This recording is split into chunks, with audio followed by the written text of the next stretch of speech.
Yes, तो children अभी मैंने आपको फोर ब्रेन के बारे में बताया, सेरिब्रम के बारे में हम लोग पढ़ ही चुके हैं। थैलेमस भी हो गया, हाइपोथैलेमस भी हो गया। अब इसके बाद मिड ब्रेन है। मिड ब्रेन मैंने यहाँ पे लिखा हुआ जैसे control reflex, eyes and year etcetera. अब आते मिड ब्रेन में कुछ ज़्यादा नहीं है आपके में बुक में, इस वजह से मैं ज़्यादा डिटेल नहीं कर रही इसका। हिंड ब्रेन, हिंड ब्रेन भी 3 पार्ट्स में, जिस तरीके से फोर ब्रेन डिवाइड है, it also divided into 3 parts. First one is cerebellum, second one medulla oblongata and third one is pons। तो इसमें सबसे पहले हम ये हिंड ब्रेन होता क्या है पहले इसके बारे में देख लेते हैं। ये मैंने यहाँ ऑलरेडी यहाँ पे नोट किया हुआ है। हिंड ब्रेन ये सेरिबेलम, पोन्स और मेडुला ऑब्लोंगेटा से मिलकर बना होता है या डिवाइडेड होता है। ये तीनों, these all three are responsible for this hind brain के लिए। तो जो ये होता है, this portion is called the cerebellum. It is a tree like structure, it is called the cerebellum, जो कि हिंड ब्रेन में होता है। हिंड ब्रेन ये मिलकर बना होता है किस किस से? सेरिबेलम से, पॉन्स से एंड मेडुला ऑब्लोंगेटा से। ओके, ये ब्रेन का दूसरा सबसे बड़ा भाग होता है। First one is cerebrum, cerebrum the biggest part of the brain and cerebellum second big part of our brain। ये cerebrum बेस, ये cerebrum के बेस के नीचे स्थित होता है। ये cerebrum है, इसका जो बेस है it is the cerebellum। Okay, इसकी पोजीशन मालूम पड़ गई आपको। अब हम cerebellum के बारे में देखेंगे, होता क्या है cerebellum। यस, तो इट इज सेरिबेलम। ओके, तो ये तो सेरिबेलम हो ही गया and it is the medulla oblongata. मैं इसको शॉर्ट में लिख दूं, medulla oblongata. Okay, MO, it is medulla oblongata and pons. This portion is called, this structure is called the pons. तो तीनों आगे पार्ट आपके जो कि हमारे किसमें, हिंड ब्रेन के पोर्शन है, cerebellum, pons and medulla oblongata. अब हम देखेंगे सेरिबेलम के बारे में। सेरिबेलम जो जैसा मैंने बताया, इसका स्ट्रक्चर एग की तरह होता है। It is also called as little brain, as little brain. Okay, ये लिटिल ब्रेन कहलाता है। क्यों? क्योंकि सेरिब्रम जो होता है वो biggest part of the brain होता है। कोई भी इम्पल्स जो भी किसी एक्शन के लिए सेरिब्रम में होती है, but it is perform by cerebellum. कोई भी इम्पल्स जो कि कहाँ होती है, सेरिब्रम में, परफॉर्म किसके द्वारा होती है, सेरिबेलम के द्वारा। It is situated at the base of the cerebrum. ये सेरिबेलम है। और कोई भी इम्पल्स का जो एक्शन होता है वो कहाँ होता है, सेरिब्रम में, but perform by the cerebellum. Okay, इतना आपको मालूम पड़ गया। एग्जाम्पल है, N alcoholic person when drunk, तो जब वो बहुत ज़्यादा पी लेता है, कौन, drunkard person. Alcohol means wine को ज़्यादा ले लेता है, एल्कोहल को ज़्यादा ले लेता है, तो क्या होता है, वो जनरली लड़खड़ा के चलने लगता है। देखा होगा आपने, जनरली पी के चलते हैं। तो सेरिबेलम एल्कोहलिक अफेक्ट के कारण unable to coordinate muscular movement properly. इसके द्वारा क्या होता है,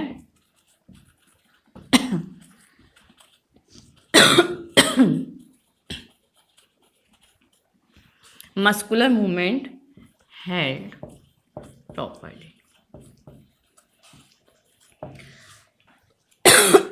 सेरिबेलम के द्वारा मस्कुलर मूवमेंट जो होते हैं बॉडी के, वो प्रॉपर्ली हेल्ड होते हैं। अब जब एल्कोहलिक अफेक्ट आ जाता है, एल्कोहल ज़्यादा हो जाता है, तो सेरिबेलम एल्कोहलिक अफेक्ट के कारण ये सेरिबेलम अनेबल टू कंडक्ट और कोऑर्डिनेट मस्कुलर, क्या, मस्कुलर मूवमेंट या muscular activity properly.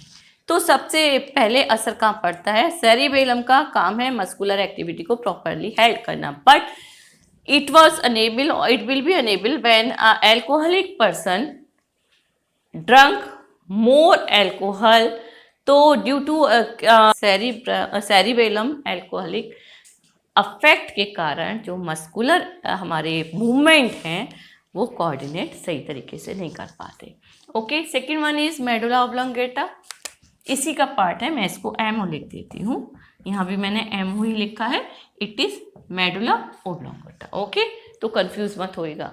It is also called as the brain stem, क्योंकि लोएस्ट पोर्शन ऑफ ब्रेन है जो कि स्कल के बेस पर होता है, स्कल के बेस पर है, ये पूरा स्कल है हमारा, पूरा स्कल एंड बेस पे हमारा ये जो है it is the medulla oblongata. Okay, ये हमारे स्कल के बेस पर है और क्या करेगा ये ट्रायंगुलर होता है और स्पाइनल कॉर्ड तक कंटिन्यू करता है। Okay, triangular in shape, triangular in shape and runs, कहाँ तक रन्स करेगा ये रन्स करता है और स्पाइनल कॉर्ड तक कंटिन्यू करता है, रन करता है, runs up to spinal cord. Spinal cord हमारी बैकबोन, ओके, स्पाइनल कॉर्ड तक ही रन करता है। तो ये जो काम करता है मेडुला ऑब्लोंगेटा, ये हमारे जो स्कल को जोड़ने का काम, कोऑर्डिनेट करने का काम विद द बॉडी करता है।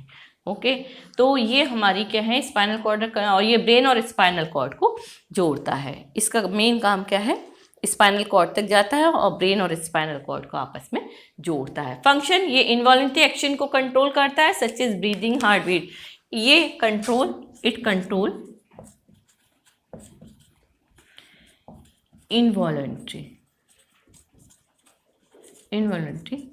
एक्टिविटी कह लीजिए, एक्शंस कह लीजिए, activity. Okay, involuntary action activity जो कि हमारी बॉडी में अपने आप होते रहते हैं एंड हमारा there is no role of our, या हमारा उसमें कोई भी काम नहीं है, कोई रोल नहीं है, because it is a automatic process. Involuntary जैसे ब्रीदिंग है, हार्ट बीट है, मूवमेंट, हार्ट मूवमेंट है, सॉरी हार्ट बीट है एंड फ्लो ऑफ ब्लड है, ये सब चीज़ें क्या है, इनवॉलेंट्री हैं, जिन पे हमारा कोई भी असर नहीं होता है। अगर इसमें इंजरी हो जाए इट रिजल्ट इन डेथ। क्यों? अगर इस मेडुला ऑब्लोंगेटा में if it gets injury, okay, अगर इसको इंजरी हो जाए तो इट कॉज डेथ। क्यों? क्योंकि जो भी हमारा ब्रेन का कनेक्शन है हमारी बॉडी से क्या होगा, ब्रेक हो जाएगा और जो मैसेज हैं, जो भी एक्टिविटी हैं, वो सभी हमारी होती ब्रेन से हैं। कमांड कौन करता है? ब्रेन करता है, चाहे वो वॉलेंट्री एक्शंस हैं या इनवॉलेंट्री हैं, वो सब ब्रेकअप हो जाएगा। इट मीन्स कि कॉज ऑफ डेथ। ये हो गया हमारा मेडुला ऑब्लोंगेटा। अब हम करते हैं पॉन्स, इसी का थर्ड पार्ट, हिंड ब्रेन का पॉन्स, इसको मैं मिटा देती हूँ।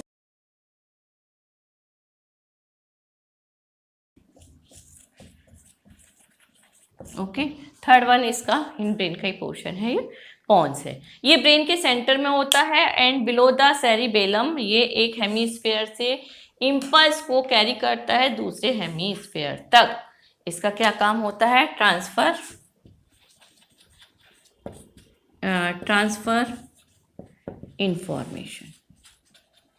इंफॉर्मेशन कह लीजिए या इम्पल्स कह लीजिए, impulse from one hemisphere to other. आप सभी को मालूम है हमारा जो ब्रेन है, अभी मैंने बताया जैसा कि दो पार्ट में SPHERA, दो पार्ट में डिवाइड होता है, लेफ्ट एंड राइट हेमीस्फेयर। तो इन दोनों के बीच में जो कनेक्शन करता है, जो एडजस्टमेंट करता है, एकोमोडेट करता है, वो पॉन्स करता है। ओके, ये इसका फंक्शन है। It coordinate muscular movement on both the side of the body. और फिर इसका काम क्या हो गया कि इट फंक्शन क्या हो गया इसका, its function its function are to coordinate to coordinate both side of body activities. Both side means जब हेमिस्फेयर दो में डिवाइड है तो एक हेमिस्फेयर एक तरफ की बॉडी को कंट्रोल करेगा, दूसरा हेमिस्फेयर दूसरी तरफ की बॉडी को राइट एंड लेफ्ट करेगा। इन दोनों में जो कोऑर्डिनेशन बैलेंस जो होगा वो कौन बनाएगा? पॉन्स बनाएगा। ओके, तो ये इसका बिगेस्ट क्या होगा? मस्कुलर मूवमेंट में its function to coordinate both side of body activity और coordinate muscular movement activity, muscular movement. Is it clear? तो ये हमारा हो गया अबाउट द ब्रेन। अब हम पढ़ेंगे the spinal cord and the nerves. Okay.